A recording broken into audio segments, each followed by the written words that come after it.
를 통하는 6월에도 아파트 거래량이 3천 건을 넘어선 것으로 확인됐습니다. 거래 시장이 회복세를 보이면서 침체기에 빠졌던 부동산 시장이 바닥을 다지고 반등하는 것이 아니냐, 이런 분석도 나오고 있는데요.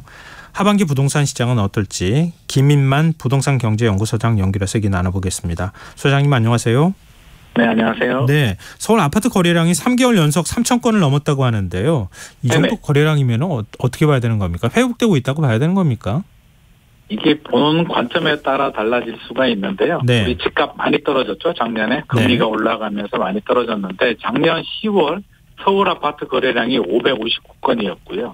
12월이 835건이니까 그때하고 비교해보면 835건이니까 한 4배 정도 늘어났죠. 4월, 5월, 6월 모두 3,000건이 넘었으니까 작년 집값 많이 떨어졌을 때하고 비교해보면 4배 정도 늘어났으니까 거래량이 대폭 늘어났다라는 말이 맞을 수도 있는데요. 네. 2021년 우리 집값 많이 올랐을 때 하고 비교하면 그때는 평균 한 5,000건 정도 됐었고요. 가장 많은 달은 15,000건까지 나왔거든요. 그때하고 비교해보면 아직 한 멀었다. 60% 정도 수준이다. 이 때문에 관점에 따라서 서로 의견이 이제 분분한 거죠. 많이 올랐다, 이제 상승으로 전환됐다 입장에서는 작년하고 비교해보면 굉장히 많이 올랐다라고 이야기를 하고 있고요. 반대 입장에서는 2021년하고 비교하면 60%밖에 안 되는데 이 정도 가지고 또 많이 올랐다고 하냐라는 목소리도 공존하고 있는 상황입니다. 네, 소장님 지금 전화 상태가 좀 좋지가 않아가지고요. 전화 잠시 끊으시면 저희가 다시 한번 연결하겠습니다. 네, 청취자 여러분들께는 지금 전화 상태 고르지 않은 점에 대해서 양해 말씀 좀 드립니다. 좀 너른 양해 이해 좀 해주셨으면 좋겠고요.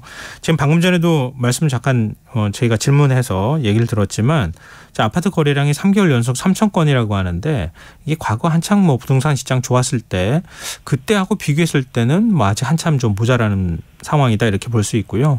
아예 거래가 적었을 때하고 비교했을 때는 그나마 조금 낫다, 이렇게 두 가지 시각이 공존한다, 이런 지적을 지금 김인만 소장께서 해주셨습니다. 지금 다시 전화 연결됐습니다. 소장님. 네네. 중간에 네. 전화 상태가 좀 안 좋아가지고요. 네네. 지금 이렇게 두 가지 시각이 공존하고 있다, 이렇게 말씀해 주셨잖아요. 네네. 근데 지금 그 소장님께서는 어느 쪽 의견에 조금 더 무게를 두고 계시는 겁니까? 저는 이게 늘어난 거는 사실입니다. 거래량이 늘어난 거는 분명한 사실이고요. 예. 추이를 좀 봐야 된다는 입장이거든요. 예. 추이가 뭐가 중요하냐면, 자, 12월 835건이라고 제가 말씀드렸고요. 네. 서울 기준에서 1월 1,440건. 거래 증가 폭이 한 70% 정도 늘어났는데 이게 3월까지는 굉장히 가파르게 70% 수준으로 늘어나다가 아까 우리가 3개월 연속 3,000건이라고 했는데 이게 네. 거의 3,000건 수준이에요. 4월이 3,189건이고요. 예. 5월이 3,400건, 6월이 현재 조금 더 늘어날 수도 있는데 3,100건 정도 나오고 있기 때문에 사실 4월, 5월, 6월은 늘어나지 않고 거의 동결, 보합 흐름이거든요. 네네. 그렇기 때문에 저는 1분기는 좀 가파르게 늘어났다. 굉장히 회복 속도가 빨랐는데 2분기로 넘어가면서 동결 상태로 가고 있기 때문에 보합세로 봐야지 이걸 큰 폭의 상승, 일각에서 이야기하는 대세 상승으로 보기에는 아직은 좀 무리가 있을 것 같습니다. 근데 지역별로 어떤 차이는 없습니까? 예를 들면 강남 상구나 아니면은 아파트 가격이 거래가 좀 평상시에 많이 되고 이랬던 지역은 조금 더 괜찮고, 네. 또 다른 지역은 또 별로 이제 그 거래가 없거나, 또 지역의 네. 경우에는 더 거래가 없거나 이럴 수도 있잖아요. 지역별로 약간 편차는 있는데요. 네. 오히려 6월 거래량을 보면 강남 상구 거래량은 오히려 더 줄어들었고요. 강남 외 지역들 거래량이 더 늘어났거든요. 네. 그래서 일각에서 뉴스가 보면 강남 집값 매도 올랐다, 막 상승이다, 이런 뉴스들이 막 자극적인 뉴스들이 나오는데 예. 우리가 좀 구분을 해야 될 게, 저는 사실 뉴스에 강남 이야기 좀 안 나왔으면 좋겠는데요. 네. 약간 그들만의 리그, 특히 서초구, 강남구 같은 경우는 우리 서민들이 접근할 수 없는 지역이기 때문에 네. 그 비싼 아파트 가격을 가지고 매도 올랐다. 특히 압구정 같은 경우는, 압구정은 작년 4분기 모두 집값이 떨어졌을 때도 압구정은 떨어지지 않았거든요. 오히려 신고가가 나오는 지역이었고, 네. 최근에 신통 개발 계획, 이런 개발 호재들도 있기 때문에 이런 일부 특수 지역을 제외하면 사실 가격 상승 폭이 우리 2021년 2020년처럼 그렇게 큰 폭으로 막 늘어나고 거래량도 폭발적으로 늘어나는 상황은 아닙니다. 수도권이 아닌 지방은 어떻습니까? 지방은 사실 서울 수도권보다 조금 더 안 좋은 상황이에요. 거래량도 그렇고요. 주간 한국부동산원이나 KB 주간 동향 통계를 보더라도 서울 수도권 지역들은요, 6월부터 이제 상승으로 전환은 됐습니다. 마이너스가 모두 없어졌고요. 예. 상승 전환해서 상승폭을 키우지 못하는 상황인데, 지방은 여전히 하락을 벗어나지 못하는 상황이기 때문에 네. 서울 수도권보다는 지방이 오히려 더 좋지 않다. 미분양 통계를 보더라도 그렇고요. 거래량도 그렇고 모든 면에서 지금 지방이 더 어려운 상황입니다. 그러면은 전반적으로는 이렇게 부동산 시장이 좋다고 말하기도, 회복되고 있다고 말하기도 참 어려운 상황 같다, 이런 생각이 드는데요. 이게 작년 12월하고 비교해 보면 좋아진 거고요.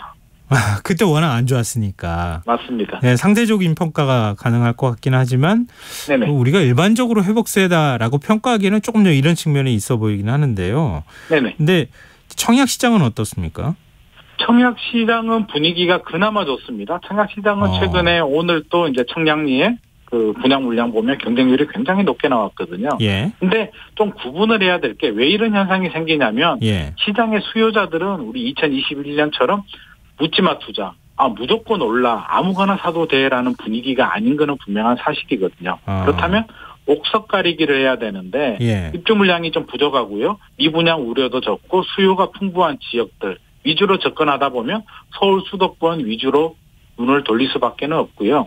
청약 같은 경우는 계약금 10%만 내고 일단 돈이 많이 들어가지 않고 지금 여러 가지 불안한 부분이 많거든요. 금리라든지 전세라든지 1년, 2년은 좀 불안하다. 3년 후는 올라가겠지라고 생각하시는 분들은 네. 청약을 하면 3년 후에 입주 물량으로 나오기 때문에 상대적으로 시간적인 여유도 벌 수가 있는 시간을 벌 수가 있어서 상대적으로 청약 시장에 많은 눈을 돌리고 있는 상황입니다. 그럼 이제 관심은 하반기는 어떨까? 이제 네. 여기 쏠릴 수밖에 없을 것 같은데요. 늘 이제 그렇게 생각하지만 나는 집 언제 사야 하지? 언제 사야 실패하지 않지? 이렇게 생각하시는 분들 많잖아요. 네네.